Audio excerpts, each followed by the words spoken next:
Esse vídeo é para você que está começando a entender o mundo dos concursos e às vezes parece que tem umas palavras que você nunca ouviu na vida que são usadas com frequência, mas afinal de contas, o que que isso significa? Aqui eu quero simplificar a sua jornada. É por isso que esse vídeo tá aqui para você que está começando do zero, para você que não tem experiência anterior ou ainda que está começando, talvez até já tenha visto um concurso ou outro, mas ainda está se sentindo perdido e isso gera uma insegurança desnecessária na sua preparação.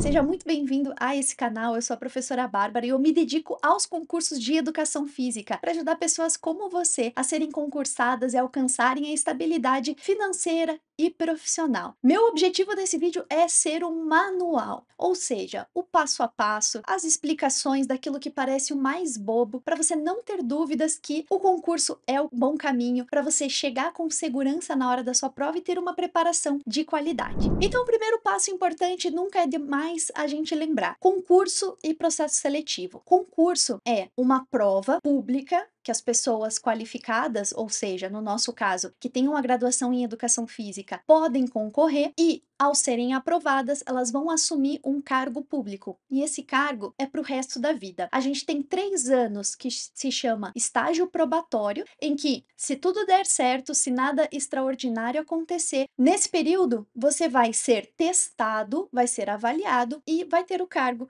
para o resto da vida, tudo correndo bem. Já os processos seletivos costumam ser provas mais simples, menos exigentes, porque o cargo é por um período de tempo definido. Pode ser 6 meses, o mais comum é que seja 1 ano, que pode ser prorrogado por mais 1 ano. Claro que as pessoas buscam o concurso público porque é o emprego para o resto da vida, o salário entrando na conta até a aposentadoria. Mas, se você tem a oportunidade de fazer um processo seletivo, continua sendo um dinheiro entrando na conta, você ter a experiência e você também ter a rotina de estudos que vai te ajudar quando sair o concurso. Então, basicamente, são essas as divisões. Professora, se eu ainda não me formei, eu posso fazer concursos e processos seletivos? Você pode se inscrever e você pode fazer a prova. Mas quando você for chamado para assumir o cargo, aqui a gente está falando de concursos de educação física, aí você precisa estar formado. Se você quer fazer um outro concurso de nível médio, aí tudo bem, você não precisa estar formado para assumir. Mas é claro que se você está fazendo faculdade de educação física, você quer atuar na área. Então, você pode sim experimentar, testar e depois, se for aprovado e de repente, ao ser chamado, você já tiver formado, ótimo, você sai da faculdade com o emprego garantido para o resto da vida. E o que que a gente tem no concurso? Afinal, como que funciona do zero? A gente vai ter a divulgação de um edital. E aí, esse edital vai ter tudo que importa em relação a esse concurso ou processo seletivo. Por exemplo, como que se inscreve, quais são as vagas, o que que você precisa ter como requisito.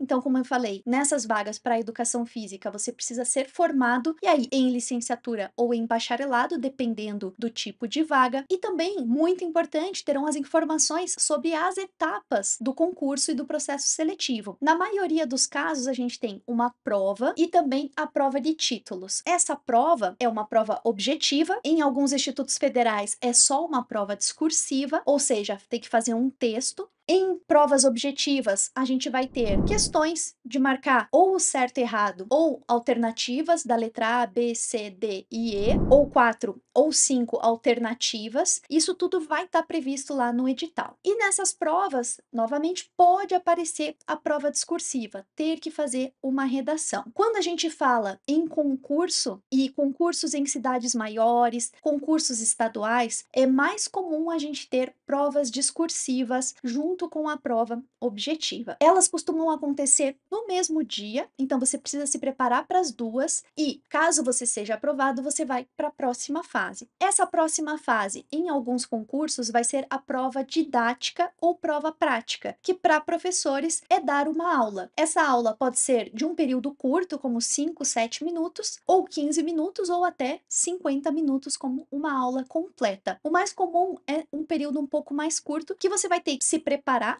um plano de aula a partir de um tema que vai ser dado pela banca, e você vai precisar dar essa aula mostrando como que você daria essa aula para os seus alunos. A partir disso, você também tem uma avaliação, e aí vai ser aprovado para uma próxima fase, que é a prova de títulos. A prova de títulos, ela geralmente contabiliza pontuação relacionada a uma pós-graduação, mestrado, doutorado, em alguns casos, as experiências profissionais anteriores e pode ter outras variações, mas isso é o mais comum de encontrar. Se você acabou de se formar e não tem uma pós-graduação ainda, aí você não vai ter uma pontuação extra. Em alguns casos, claro que faz diferença, em outros, se você for muito bem nas etapas anteriores, você ainda assim pode ser o primeiro lugar, mesmo não tendo títulos. Já os processos seletivos, pode ser que tenha só a prova de títulos ou tenha uma prova objetiva e também a prova de títulos. É muito difícil ter as outras etapas, mas isso fica a cargo de cada local, cada município, cada estado, ou então, no caso dos institutos federais e outros órgãos federais que têm vagas para a educação física. Então, agora deixa eu aproveitar para falar algum dos vocabulários que a gente utiliza. Primeiro, já comentei em relação ao edital. Edital é o regulamento, são as regras do jogo. E a gente fica na expectativa que o edital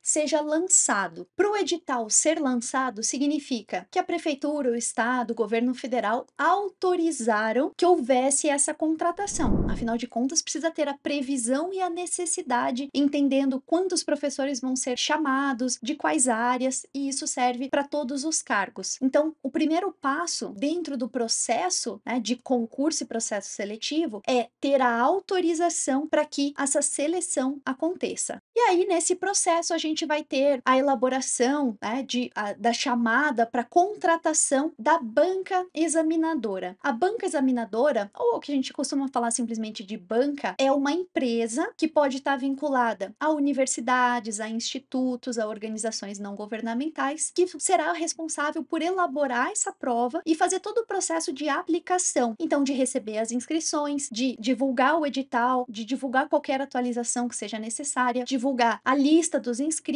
Então, todos esses documentos que são produzidos pela banca. E aí, é uma empresa contratada. Sendo uma empresa, a gente vai ter, geralmente, um histórico de provas que essa banca já realizou. Em alguns casos, as bancas disponibilizam provas, em outros casos, não. Então, a partir do momento que a gente tem o lançamento do edital e o processo vai acontecer, no final a gente vai ter a lista de aprovados, que é onde você quer ver o seu nome lá no topo, e é por isso que eu espero que você já tenha se inscrito aqui no canal, para que você veja o seu nome lá no topo, porque aqui você vai ter todas as informações importantes que vão te ajudar nesse processo. Apareceu a lista de aprovados, apareceu o seu nome lá em cima. O que que a gente tem daqui para frente? A cada etapa pode ter recurso, ou seja, o recurso é uma situação em que algum candidato, por alguma razão, se sentiu injustiçado, encontrou algum problema no processo e aí precisa entrar com recurso. Quando que você pode entrar com recurso? Contra o próprio edital, que a gente vai ter informações que estão equivocadas, por exemplo, e a banca vai precisar corrigir. Depois, quando a banca divulga os inscritos, então se por acaso o seu nome não aparece na lista de inscritos, você pode entrar com recurso quanto a isso, se você fez tudo corretamente. Aí a gente vai ter a prova objetiva, a nota,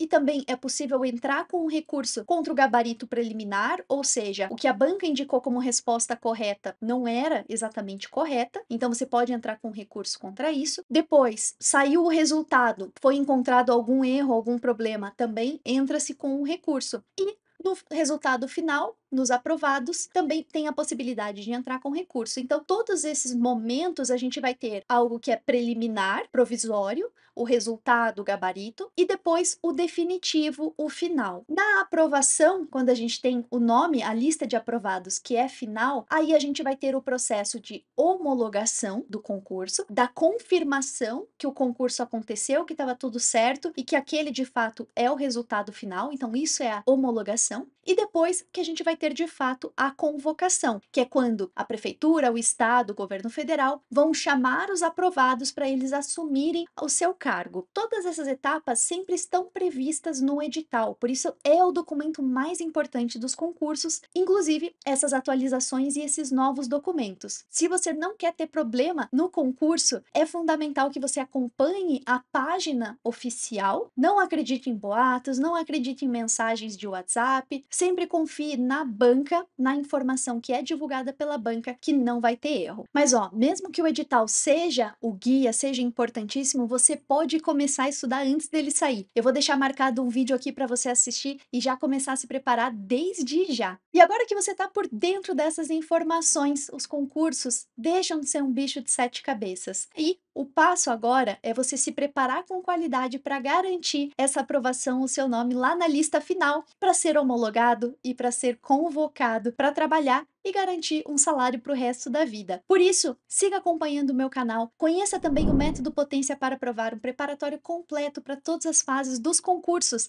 Se você precisar fazer recurso, lá tem. Se tiver prova discursiva, prova didática, lá você também tem, além, é claro, dos conteúdos de educação física, que atendem 98% dos temas cobrados nas provas, e módulos bônus de língua portuguesa, matemática, legislação, conhecimentos pedagógicos e informática, que são outros tipos de prova muito comuns de serem encontrados nos concursos. A partir de agora, a sua preparação pode seguir adiante com confiança, com a segurança para você chegar no dia da prova tendo a certeza do que esperar, e isso vai fazer com que você diminua o seu nervosismo e acerte mais questões. Acertando mais questões, você chega no topo da lista de aprovados. Esse é meu objetivo por aqui, por isso confira outros vídeos aqui do canal, eu tenho certeza que eles vão te ajudar nesse processo.